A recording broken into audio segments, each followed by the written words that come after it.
Gentlemen, welcome once again to the student of the game. I am Kyle Nash, the student of the game. And listen, if you're here, chances are you like talking sport. We're glad you're doing it with us here this evening on the student of the game. Listen, welcome in. Had a lot of great stuff happen over this past week.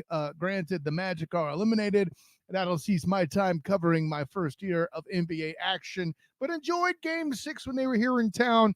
And listen, thanks to that, Phillip Rossman-Reich of Locked On Magic and senior writer for the Orlando Magic Daily is going to jump in. That's going to be a true schooling and a lot of education, and you'll hear a lot of facts that you don't get from the national media. And listen, love having Phil on, but trying to get him on here for a while. Great first time here on the Student of the Game, and that's going to be great. But what Locked On giving me a lot of quality action. I mean, T. Wiggs, Phil, uh, Jared Toll. Listen, or Drake Toll rather. It's a great Drake C. Toll. Locked On Big 12, of course, there. But let's get into this. I mentioned that Phil's going to come in here in a bit and give us an education, but the national media is back to doing the silly things again. And now, granted, some of it is my fault. I know what to expect, but I feel that a good way to get a good basketball mind like Phil in here, and even though he's locked on Magic, we're going to go around the league. We're not just going to focus only on the Magic. Well, through the lens of the Orlando Magic, we will eventually talk the entire NBA. But I know it's trendy in national NBA conversation to have that talk of who's the next big thing, and that listen, that gets the clicks, that sells the proverbial papers, that gets the proverbial eyeballs and eardrums in tune, right? I understand that that's a part of the game, but at some juncture, people just need to be smarter. What do I mean? Great question. Let me take you there. First of all, I'm not here to tell you that I have any problem with Anthony Edwards at all. But I'm already starting to see unironic tweets about, and I quote, "Come on, it's time to admit that Michael Jeffrey Jordan isn't as good as Anthony Edwards." Now, first of all, the fact that I called him Michael Jeffrey Jordan should tell you where I sit, because Anthony Edwards is still just an ant in comparison. However, Anthony Edwards is good at basketball. Let's not make any mistakes. And the Minnesota Timberwolves are being a problem in the series so far for the Denver Nuggets. I tried to tell you, but you wouldn't listen, people. I had this conversation with Raphael Haynes, head of the three-point conversion, bing, on this show. And then earlier tonight, appearing on the three-point conversion, on the three-point conversion lounge with Raphael Haynes, me controversy, I had to let him know. I had to remind him. Heck, he even admits it on Facebook. I tried to tell you about the Minnesota Timberwolves, but it was more about their length and Anthony Edwards than just Anthony Edwards. Meanwhile, Michael Jeffrey Jordan did not have weapons like this at this young an age. Moreover, can Anthony Edwards get championship one? And I get it. I am a member of the league of championships are a team stat. Let me be clear. But one championship in basketball where you are one of 5 guys, I think needs to happen before you're in the door, unless you've made it to, like, I don't know, a bunch of finals appearances and got supplanted by a Jordan type or a LeBron James type or a Nikola Jokic type. Speaking of Nikola Jokic, though, now people are even starting to throw shade at him. Let's get something straight. I don't think Nikola Jokic will ever truly be in the GOAT conversation. 2 things. 1, it's too soon to even have that conversation. As ridiculous as Ant was as a younger player, that you're even bringing up Michael Jeffrey Jordan is stupid. This still, too, is kind of just outright ridiculous. What do I mean?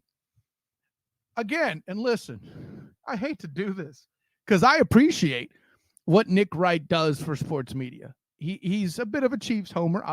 He's a super Chiefs homer, but, one could overlook that. We had to endure Patriots homers for years. What's so bad about having a homer for somebody who's likable like Andy Reid and Patrick LaVon Mahomes II?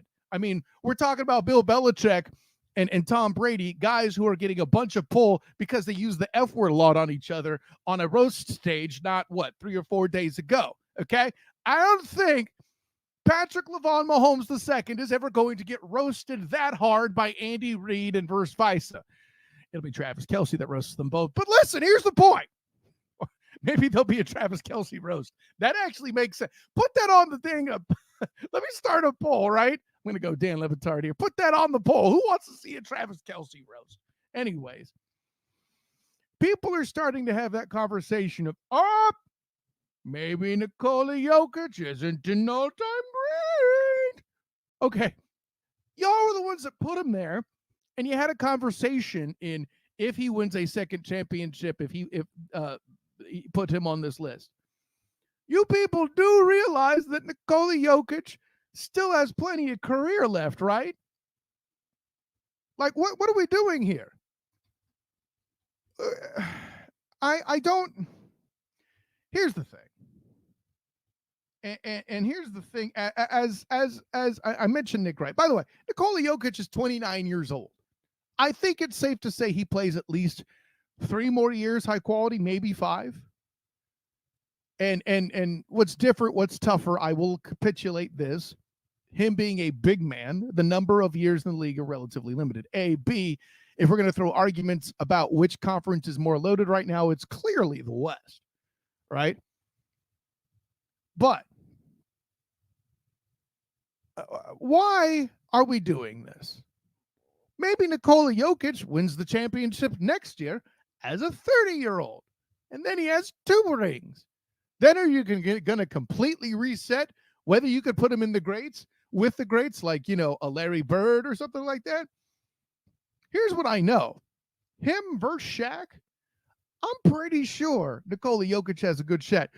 But Kyle, Shaq was so physically imposing. And all Nikola Jokic has to do, granted as a defensive liability, is stop him from dunking at least a couple times and tire him out by pulling him out on the perimeter. That's right. Perimeter shooting from big men. This is what Nikola Jokic should be remembered for. Not necessarily being a GOAT, but doing things, showing that Steph Curry wasn't the full evolution of the league as far as skill. Skill is still very important in this NBA, but now you have a large and bulky man that's doing it. No, not just Dirk Nowitzki. Look, Dirk was called the power forward, but let's just be clear. It's because he was like 7 foot and people just weren't comfortable calling a guard 7 foot. That's why that was. Okay. Nikola Jokic is a thick build compared to Nowitzki, right? Now, while Nowitzki's the first guy of size to have true shots and handles the way that he does, Nikola Jokic is doing it next level, as is Joel Embiid, who is a large man that shoots the tech free throws for his team, something I've never seen before, or at least in person. So Nikola Jokic should be a vital part of NBA history, regardless of his rings. He should be a Hall of Famer if he makes it to at least 1 more finals. Because what he has done as a large human completely redefines what's going on in the league right now, and just show the true showing of the evolution out of 90s rough and tumble, low collision, high contact basketball is that. You told me you don't want hand checks and hard fouls anymore, that Shaquille O'Neal is antiquated, that you want touch and skill and guys that could shoot like Steph Curry. Cool. Here's a 7-footer that can do it. Imagine if Victor Wembanyama becomes that guy. Like, is he the next evolution? Sure. But I would make the argument that Nikola Jokic is the key to that experiment even being attempted, right? We saw Manute Bol and George Mirasan, and we saw them fail relatively in this league. I know Sean Bradley's in the Space Jam movie, but we all know he don't belong there. So, yeah, I think that's more of what cements Nikola Jokic's legacy, not whether or not he has more rings or more championships or more finals appearances halfway through his damn career than Michael Jeffrey Jordan. Anyways, Now that I got that silliness out of the way, let's go to somebody who, in fact, is what I would call a real analyst. And as promised in that long last, listen, without this guy, forget about having a good season covering the Magic for the first time, me trying to do it at full strength. I don't know that I would have found the food at the Kia Center. Phillip Rossman-Reich of Locked On Magic and also the senior writer for Orlando Magic Daily. Phil, what's going on, man? Good to have you. It is weird not having a game to look forward to, and I wish I were in Boston. I wish we could delay this another week or two, but I'm here and couldn't be happier. Well, could be a little happier, but couldn't be that much happier. Right? Yeah. I mean, well, listen, it's not that we had expectations of the Magic to get to the Eastern Conference Finals or anything silly like that, but listen, after experiencing Game 6. Which I can say without question was simply the best game in that building this season. I would certainly campaign for that. And if it's not, it's top 3, top 2, whatever. But more playoff basketball would have been a lot of fun. But listen, we're going to go Magic-centric, and then we'll go around the league a bit too. But here's the thing. First of all, let's give the Cavs some credit, particularly Donovan Mitchell, who we've learned, if nothing else, is incredibly good at basketball. But I said going into this series, I compared them, and I think I said this to you kind of off campus too, so to speak, that I'm going to look at this kind of like the Bucks with Chris Middleton, the Milwaukee Bucks, when they won or lost in their playoff series before last year, right? If Chris Middleton's on a milk carton, they got no shot. Chris Middleton, in the analogy, is Franz Wagner. Him coming out and going 1 for 15. I mean, am I putting too much on that, or is it that? I mean, look, this series, all 7 games, came down to who's going to help the star. If you look at every game in this series, it came down. You knew what you're going to get from Donovan Mitchell, and I think the Magic really knew what Donovan Mitchell was going to give them. They tried to put Jalen Suggs on Darius Garland to lock him out of the series. Mm-hmm. We thought we knew what Paolo Banchero was going to give the Magic every game in this series, and except for Game 4 when Franz Wagner stepped up and scored 34 points, right. The Magic got a pretty consistent effort from Paolo Banchero. You knew by the end of the series the stars were going to show up, and so every game of the series, you can point to, well, who else is going to step up and help them? Because these are such good defensive teams. They ended up not being great 3-point shooting teams. So it's just like, give that star a little bit of help and everything changes. So you look back at Game 1. Game 1, you got a really solid effort from Darius Garland, a really good effort from Evan Mobley. Cavs win that game. Game 2, you get a really strong effort, a 2018 game from Jared Allen. Cavaliers win Game 2. Game 3, Jalen Suggs bounces back. Franz Wagner bounces back. You get a great game for Paolo. Magic win. Franz Wagner has a big game. Jalen Suggs has a big game in Game 4. Magic win. Against Cleveland in Game 5, Donovan Mitchell has a great first half. Darius Garland carries them through the second half. Cavs win. Game 6, again, you get a big effort from Paolo, big effort from Suggs, big effort from Franz. All 3 players score 20 points in that game. Darius Garland is absent. Donovan Mitchell scores all 18 points in the fourth quarter for the Cavs. Yeah. Magic win that game. Game 7 was no different. In that game, you got a big effort from Karis LeVert coming off the bench. Darius Garland ended up hitting that huge shot in the fourth quarter. Donovan Mitchell did what Donovan Mitchell did. Paolo Banchero did what Paolo Banchero did. He didn't get the help from Franz Wagner, Jalen Suggs, and that was your ball game. And so I think it's always tempting in a high pressure game like Game 7 is to overemphasize that game. But it is a series. It is a whole series. And yeah, Franz Wagner and Jalen Suggs had probably their worst games of the season at the worst time to have them. Right. But I don't think you should jump to conclusions because of it.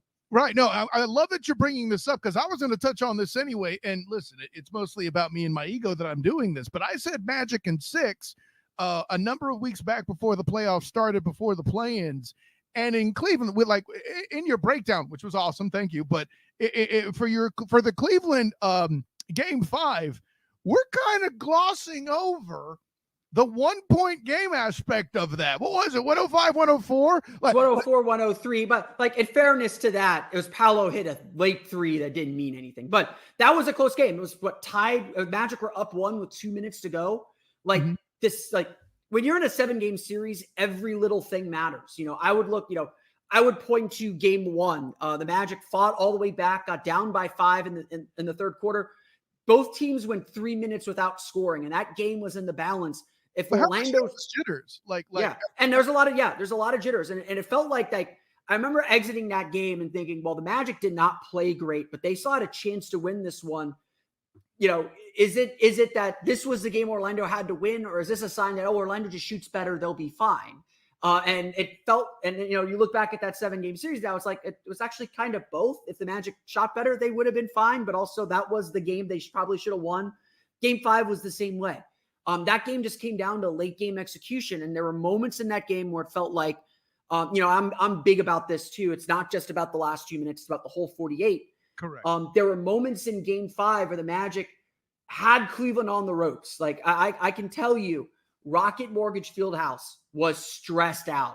There were boos coming. The Magic would take the lead by like 1 or 2 points. JB Bickerstaff would call a timeout, and you could hear the boos. You could cut the tension with a knife. And honestly, like a more experienced team, I think, is able to use that tension and build their lead and win that game. I think because the Magic are so inexperienced, they just always left that door open for a great player like Donovan Mitchell to come storming through, especially on the road, more on the road than at home. At home, the Magic closed that door pretty quickly. But on the road, the Magic just always kept that door slightly open, and Cleveland was always able to get through. And like, that's as much as we want to talk about late game shots or game 7 specifically, it's a bunch of little things throughout the course of a series and in each individual game that led to results. Right. Well, and like we mentioned overemphasizing game 7, again, a warning message not to do that in any series. I think one game is random. Yeah. One game is random. You mentioned Franz and Jalen picking the wrong time to have their worst games. I would argue if game 5 goes the right way, we're not even having that conversation. But no doubt. Yeah, we could put a bow on that part of it, but we mentioned Jalen Suggs. First of all, I would make the argument that he's been the most impressive player of the series for the Magic, because frankly, if you follow the Magic at all, you expected Franz and Paolo to do their thing. Listen, not for nothing, if you're the essential core of any really great team, for those that don't know the doctrine, the big 3 is a thing. People talk about super teams. Hey, listen, even Bill Russell had Havlicek and Cousy, right? Like the big 3 is a thing just in general. Paolo and Franz are easily the first 2, and I think it's about the Magic finding that third person. Jalen Suggs emerging as an impressive piece. I'm already here. The speculation start. I don't think it's going to happen. I'm basically asking this question for you to confirm it, but I've heard noise already that people are talking about, the Suns need a point guard. Are they going to move KD or a big piece to the Magic? I'm like, that's not going to happen, people. First of all, I don't know that the Suns will do it. And second, they're not getting rid of Jalen Suggs at this point, right? I mean, first off, just on that front, I mean, yes, the Magic can take in more money on salary because of their cap. It can happen, but it's not going to. I mean, look, this is a young team. The 3 top players on this roster are 22 and younger. This Magic team has built itself very methodically. They've built very slowly. They've been very patient.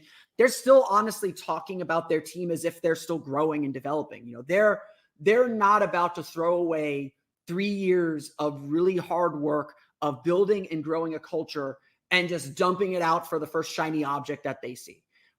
First off, Phoenix fans, if you're listening, we love Jalen Suggs here. If you think he's a point guard, go back and watch the series, please. He is not. And that is actually one of the things the Magic are probably going to have to address this offseason, is they actually need someone who can distribute the ball at the guard spot and attack off the dribble at the guard spot.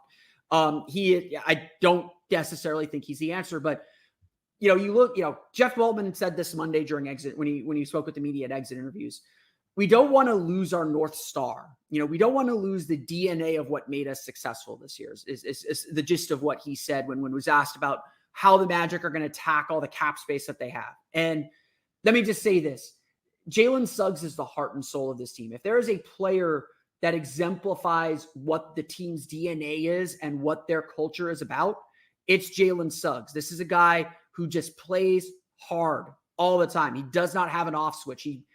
I joke with everyone that he is held together with scotch tape and super glue. Like the dude. I was just watching him play, Phil. Yeah, you just have to watch him play. That dude is all over, is kind of throwing himself all over the place. He's physical.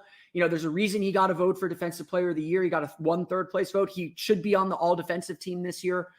As a third-year player, as a 22-year-old, his shot finally came around. He really found a role that fits him and works for him. And look, he may not be the third leading scorer on the team next year. He probably shouldn't be, but he's still as vital as any player. If you look at this team, the three players who are like, put them in concrete, stuck in the starting lineup, is Suggs, Franz, and Paolo.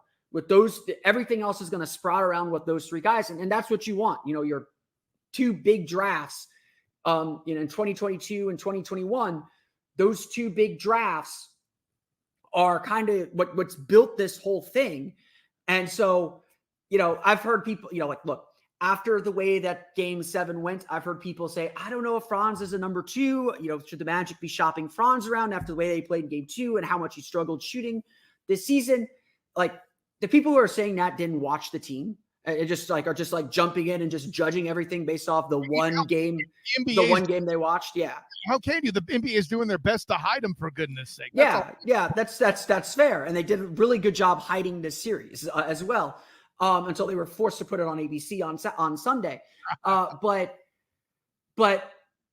the Magic are not breaking away from this group that they built. Honestly, I don't know if we're going to talk about the offseason and free agency in this episode. I'm still kind of doing my research and getting my thoughts about what, I have ideas of who the Magic are going to target and what they should be looking for. Right. But let me say this. The most important thing the Magic do this offseason is not acquiring a new player. It's signing Franz Wagner and Jalen Suggs to extensions. That's how important they are to this team. I would love to see them get both of those deals done before the start of the season.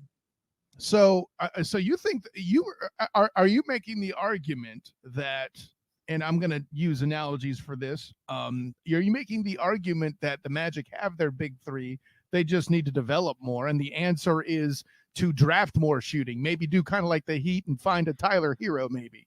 Yeah, something to that extent. I think that, look, the winning window's open. It's important to know that. Like Before we go there, this is kind of I want to talk more deeply about that window and what's surrounding it with the Eastern Conference in particular, because I think Boston's going to Boston for a bit. Yeah, they'll be fine. They'll be okay for a little while. Yeah, the salary is going to be only so manageable for a short time, but it's not like they're looking to do anything other than dominate right now. Bringing in Drew Holiday and Porzingis had made that a great thing. I said a while back when the question was asked and the Warriors were still the cream of the crop in the NBA. I was talking then about Embiid being traded just because he's too much of an injury liability.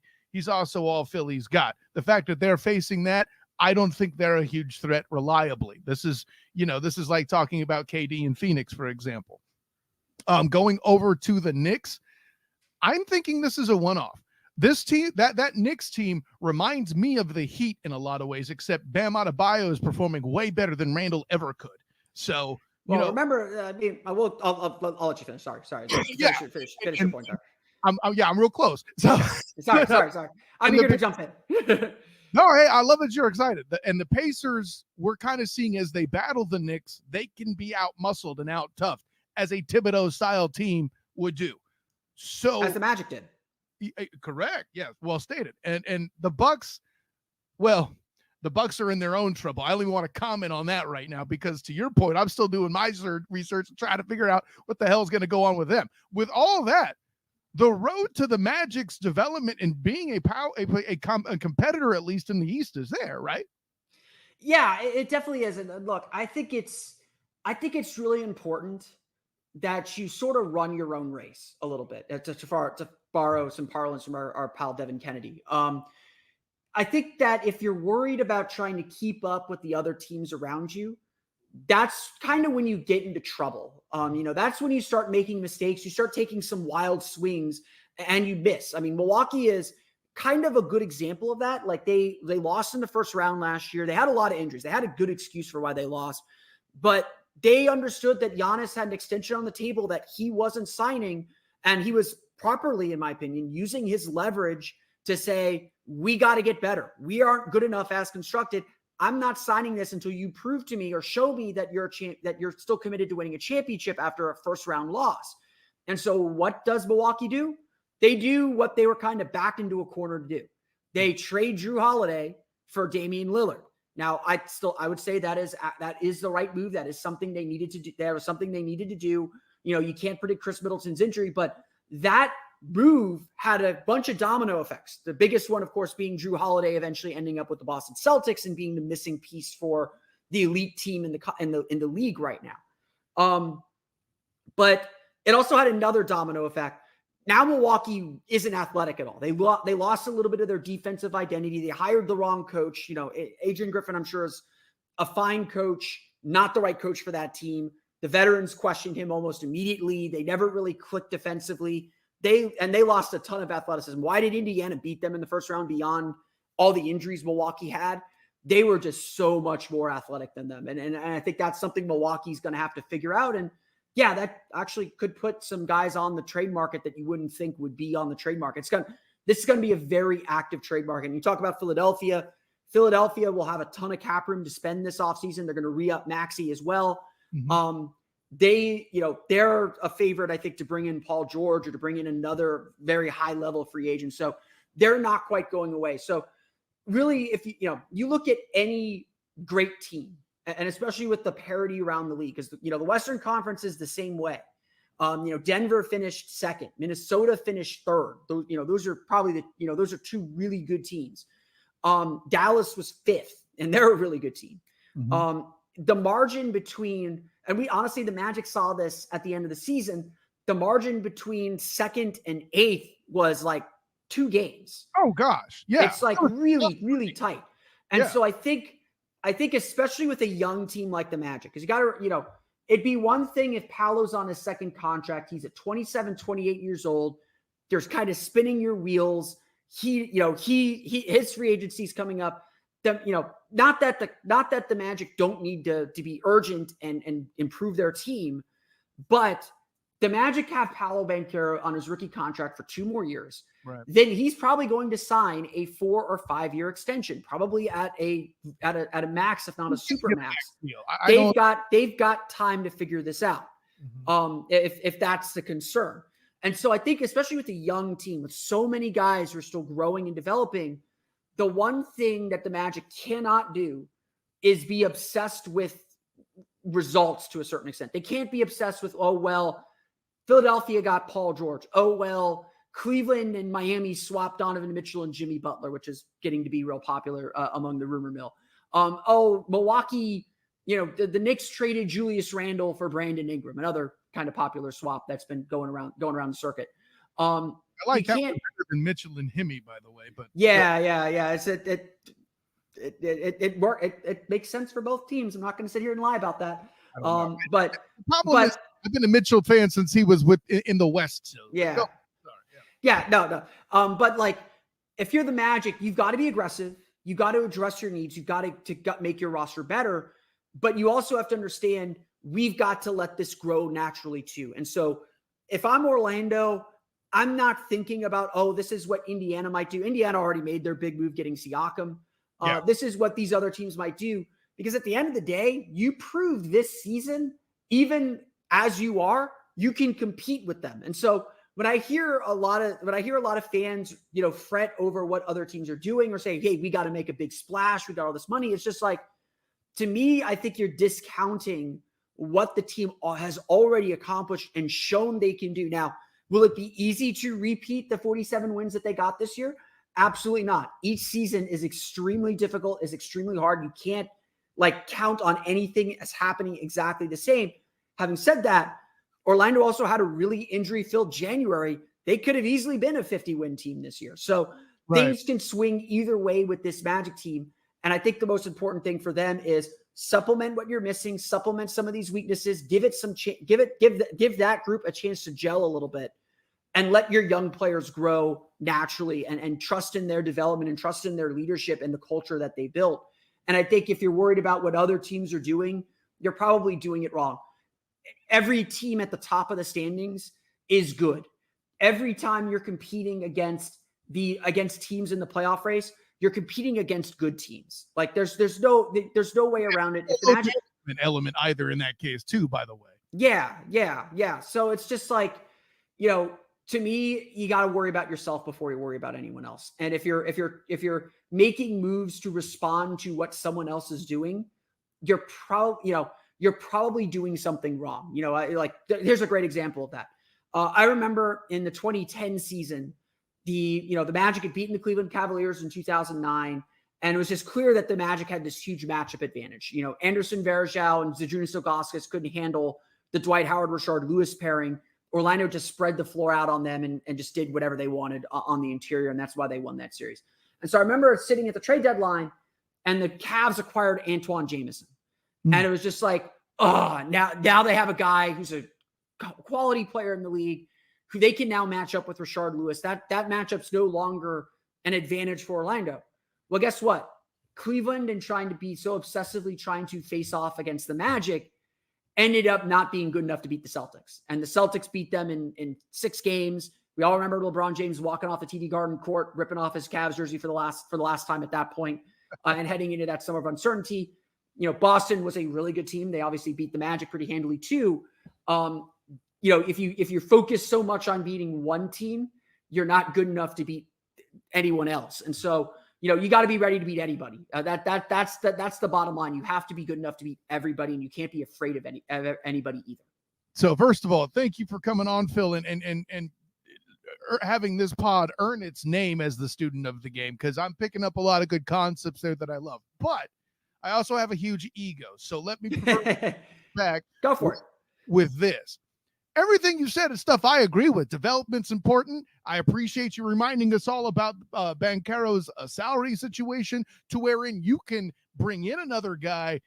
Even though Paolo's part of your big three, he's not getting paid like it yet. So that's certainly a factor, obviously. And, whatever they decide to do with Markelle Fultz is a whole other question. But I think the Orlando Magic front office would be remiss to go too far in the other side of the pendulum. Do I think they should just willy-nilly chase guys? No. Should they chase to win one team? Hell, how many teams in the NFL have made that mistake? We got to beat the Chiefs. Oh, damn it, we missed the playoffs. That's a problem. I love the way you worded all of that. However, I can't just sit and watch the Boston Celtics completely take the second most powerful team in the East off the board and also strengthen themselves simultaneously in a single move with the Drew Holiday thing. Let's just take Paul George, because I think it's a great example. If the Magic land him instead of Philly, I think that's a move that's even less about bringing them in, but it would still help because the Magic have needed shooting. Listen, DJ Augustine is the last big three-pointer I remember. Okay, let me be clear about that. I know there have been others. I know you can name others. That's why you host Locked On Magic. I'm new to that, relatively speaking. But the one I remember is a guy who lives in this town is DJ Augustine. The next guy that could shoot after him is now calling Magic games in Terrence Ross instead of playing on the floor. They need shooting, not just to beat one team, but to compete in the league, and to do so while keeping a big piece like that out of the hands of the Philadelphia 76ers, who have a guy who's not only huge, but in my old age, being a 90s basketball guy, seeing a big man at 7 feet be the guy that shoots the damn technicals, that blows my mind, and they're going to add shooting to that. I think there's an element of addition by subtracting your competitors in the Paul George case in particular, but there's other examples. What about that? Yeah. I mean, I said what I said, but I'm not sitting here saying don't make your team better. All year long, I told fans getting to the playoffs is all that matters, because when we get to the playoffs, we're going to find out exactly where the weaknesses in this team are. We're going to find all the pressure points. We're going to learn where the Magic struggle, what the Magic need to improve on. And guess what? Over the course, we knew after 2 games, okay, these are the pressure points on this team. at that point we were really bleak. But through 2 games, we could see, okay, this is where things have to get better. And even though the Magic forced a Game 7, they found a way to work around a lot of that stuff. Even in Game 7, we could clearly see what the Magic need. And yes, you're absolutely right. 3-point shooting is priority 1, priority 2, and priority 3, or priority 4. It's priority 1, priority 3, and priority 4. To me, you have to address your needs, and you have to address them aggressively because, like you said, this is the summer to do it. Not because there's a great free agent crop, but because the Magic at 30. It's an okay free. It's not the greatest free agent crop, but there are guys out there that can fill what the Magic need. Right. The Magic have roughly, at least Bobby Marks of ESPN's estimating around $32 million of cap room. I've calculated it at somewhere between 28 and 30 and 35, and with the opportunity to get more, to get up to 50. So again, if the Magic waive Joe Ingles and waive Jonathan Isaac on June 30th, that means the Magic are up to something really fishy. That means the Magic are up to something big. I don't think I'm going to cry a little bit because, listen, I don't think that's going to happen though. I think 30, assuming the Magic have $30 million to spend this summer is pretty accurate. I think that's where they're going to end up. And so, when you look at what the Magic need, yeah, Paul George fits a lot of that. They need shooting. He has the size they like. He defends really well. I'm a big subscriber to the Horace Grant theory. I think the Magic in 1995 summer of 94, grabbing Horace Grant, bringing up guy who's been in big playoff games before, had a lot of experience. I think that's something that elevated the young players a whole lot. And he fit in really well with that group. Joe Ingles certainly did that this year, although Joe Ingles is not Horace Grant. George is. Yeah, let's put it this way. Joey Ingles is a dude who I think should be running a British style pub, not shooting pointers. Okay. Oh yeah, for sure. But Paul George would do that. So I don't hate the idea. I'm more skeptical of, okay, you have this one opportunity to, and this is where Jeff Weltman has to be strategic too, and why I'm a little skeptical about the Paul George thing. The Magic have to start lining up their salaries. So when they are capped out, when they are bumping up against salary cap, they don't have money to spend, they have chess pieces to move. So if you're signing Paul George, he's looking for a max. The Magic can't give him a max. That's that they just, unless they do some maneuvering. But, he's going to be looking for a contract that's worth $30 million a year. If you're only willing to give him a 3-year, let's say 3-year, $100 million or something like that, then you have 3 years to figure out what you're going to do with them. And at the end of those 3 years, you're either re-signing him or you're letting him walk, and you're not going to have that cap room back because Franz Wagner's contract is going to eat it up. Paolo Banchero's contract is going to eat it up. And even with the salary cap increasing, that's not going to give you a lot of wiggle room to replace the productivity that George gives you. And so the answer to that by then that Paolo, that Franz, that Jalen would evolve to that point to where they wouldn't need a Paul George anymore, and then they could start young shooting. You would hope so, but then you'd also lose the ability to get role players and to fill out your roster. I mean, why did Phoenix fail?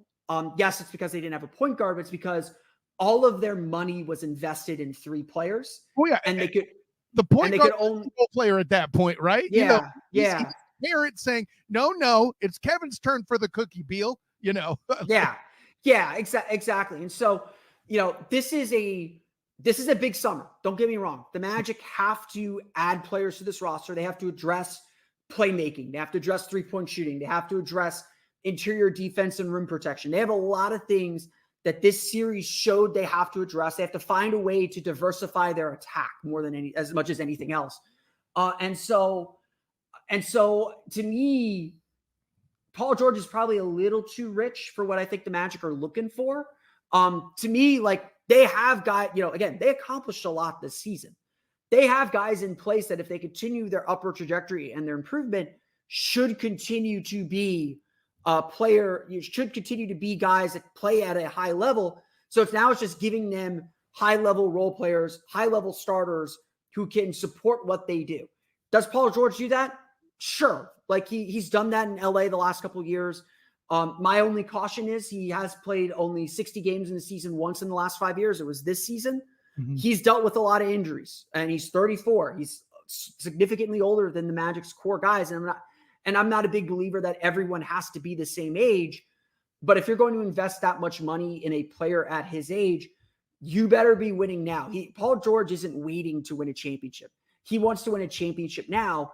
Are the Magic ready for that? Is it, they're probably closer than we all realize, but that is a, big push in on one idea, on one guy with very little flexibility to move around it. And that would be my concern on that front. Well, and let's build on that question too. Can the Magic win a championship potentially next year? I would argue the threats out west have to be part of the analysis if you're going to ask that question. Do I think the Magic front office should be asking that question? No. There's a lot of really good West teams that came to town and got their blocks knocked off. And, well, conversely with some of the other ones. I know OKC ruining Shaq's jersey retirement night, for an example, was an issue. But then, I mean, they beat Denver with authority. And hell, like the Lakers got beat by like 30, I think it was. I didn't know what to do. A good team. No, they aren't. But, if you don't say Lakers, but they went on the road and beat Minnesota. They were down 17 at Minnesota. They came back and won that game. Right. They were competitive with Dallas. They beat Phoenix in Orlando. The Clippers game came down to the wire.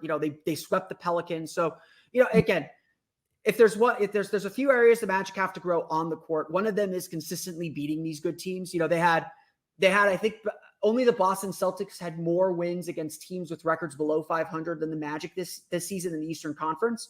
Orlando feasted on the bad teams. They crushed the bad teams. Against the good teams, 1-3 against Miami, 1-2 against Boston, 2-2 against Cleveland, 2-1 against Indiana, 2-2 against Milwaukee, 0-3 versus Philadelphia, 3-1 versus New York. They had some successes, no doubt about it. But there's season 2 where you're expecting to build in the summer. That's a hell of a baseline to work with. Exactly. And so to me, yes, it going after a flashy star and having another guy who could, the big thing that I've said is like the Magic need a guy who can just randomly drop 30 on a night. Like, a night, maybe Paolo doesn't have it or Paolo is out. You need to give him a break, or Franz, rolls his ankle and misses a game. You need a guy who's you have an A guy in Paolo, you have an A guy in Franz, perhaps. You need a guy who's a B player who can be an A on occasion. And Jalen Suggs isn't that. I feel pretty certain, at least at this point, maybe he becomes that this summer. But, if you need to put Jalen Suggs as your second option, you don't know what you're going to get from him. And so a guy that I pitched that I've been on and off about as a free agent acquisition is D'Angelo Russell. D'Angelo Russell can play some point guard. He can have a random 30-point night. He can have a night where he shoots 5 of 7 from 3. He's extremely streaky from 3. But he can have these nights where he can step up and say, I'm the star tonight. You need me to be the star? I'm the star tonight. The Magic have a lot of guys that really fit perfectly in the roles that they're playing on the team. But when you ask them to do a little bit more, they struggle with that. And I think that's where the Magic have to kind of find guys and say, okay, can we get a guy who can be the A player on a night, where he gets hot? A lot of the names we're talking about, D'Angelo Russell's one name. Malik Monk from the Kings is another name. He's a guy that, had a 40-point night against the Magic in that double overtime game. He can get hot from 3, which the Magic, he's a volume 3-point shooter, which the Magic haven't had. Buddy Hield from the Sixers might be another option the Magic might be looking at. He had kind of a down year this year. He didn't play a ton in the series against the Knicks, but he's a guy that can drop 40 on a random night, just from making a ton of threes. There are options out there that aren't maybe the superstar name that would help this Magic team a lot and still give Paolo and Franz a chance to be the leaders of this team and see how they develop in those roles. See, by the way, let everybody know out there that while Phillip Rossman-Reich was talking a lot of Magic, we touched the entire league in this conversation. Go back and listen again. And by the way, listen, I wish you good luck defending D'Angelo Russell with the way the national media has crushed him regularly on Locked On Magic. I'll be looking forward to that. I am. I just know that's going to happen. I like the idea of D'Angelo Russell more than the actual player. I'm not advocating for anything, but all options have to be on the table at this point. A lot of Magic fans have liked the idea of trading for Anthony Simons from the Blazers. He would fit a lot of the bill of what the Magic are looking for. Certainly a younger player, a little bit more unproven in a solid defensive environment. Magic fans still obsessed with Gary Trent Jr. Trae Young, DeJounte Murray are probably one of those two are probably hit the market this summer. There's been some people pitching me some Zach LaVine trades, which I roll my eyes at. And we're like, if you're healthy, that'd be interesting. He's not healthy. I'm not interested. But again, the point at this juncture is and we didn't even talk about Klay Thompson, who reportedly there is mutual interest in between the team and the player, which I went with Paul George. In my mind, with all the injury and age, it's the same conversation. Yeah, it's the same issue. It's the same contract. And honestly, like the money's the same issue. They both want $35 million a year contracts. I don't think the Magic are interested in handing out a $35 million a year contract. The point for now here in early May, we'll dive deeper into it in June when we really start like pinning down, okay, like these are the targets. And I'm sure the Magic front office is doing the same thing. At this point in early May, there are a lot of options. Like you can clearly see there are a lot of things that this team can explore and this team can do. Now it's about, okay, what is the right thing to target? What is the right, who is the right person to target? What information can we find about the people in addition to the player? And how do we think they fit into the bigger plans we have moving forward? And so, there are options. We will debate and talk about a lot of different players here over the next 2 months. And as you go through that rigmarole and that scuttlebutt, I'll be looking closely to Phillip RR_OMD on Twitter. We don't think that Phil is on X. That's why we're not calling it that. There is clearly no drugs. This is sober analysis from Phillip Rossman-Reich. Phil, man, glad to have you aboard. I would say tell the world where you can be found, but I already dropped your Twitter handle, so that's one less thing for you to worry about. Honor, joy, and privilege to have you in. Thanks a ton for coming in. Of course, I'm Kyle Nash, the student of the game. You can find me on Twitter, on Instagram, and Threads at the SOTG. Find me on Facebook as a student of the game. Check out my writings with the Black and Gold banner at the 3-point conversion and Jaguar Report, as well as my work with A7B in sports covering the Orlando Magic. Check out the Duval Dive this Friday. Travis Holmes and I will be talking some smack there because there's stuff that's happened since the draft we haven't had a chance to talk about yet because of the draft. Look for that Friday at 11 a.m. Eastern. An honor, joy, and privilege to have everybody aboard. Thank you again to Phil. But until next time, everybody, class